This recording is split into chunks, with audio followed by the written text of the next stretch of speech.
আসসালামু আলাইকুম everyone, welcome back to my channel সুস্বাদের খোঁজে। বাইরে ঝুম বৃষ্টি পড়ছে।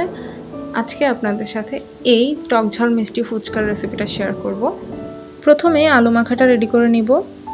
এখানে আমি সিদ্ধ আলুগুলোকে ভালোভাবে ম্যাশ করে নিচ্ছি।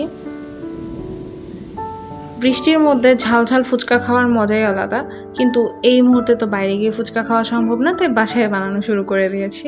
এরপর এখানে দিয়ে দিলাম কাঁচামরিচ, চিলি ফ্লেক্স, স্বাদ মতো লবণ, চাট মশলা আর কাঁচা পেঁয়াজ।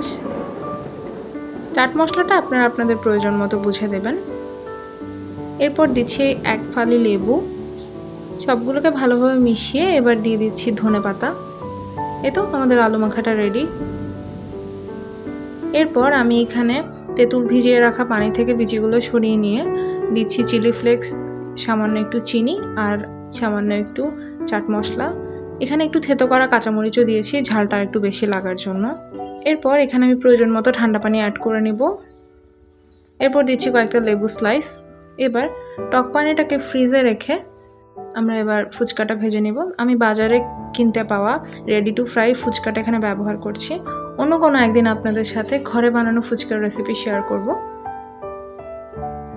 তো ফুচকাগুলো একদম ফুলে যখন ভালোভাবে হয়ে যাবে, এবার আমি এগুলোকে উঠিয়ে নেব।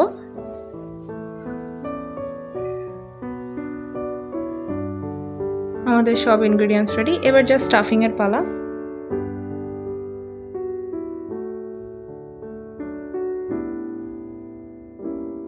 ফুচকাগুলো স্টাফ করা হয়ে গেলে এবার আমি উপর থেকে প্রয়োজন মতো টক পানি দিয়ে দিচ্ছি।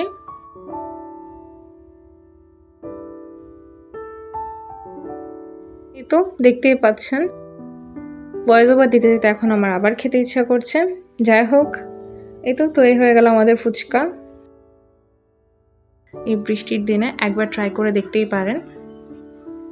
আবারও দেখা হবে নতুন একটা ভিডিওতে। টিল দেন, খুদা হাফেজ।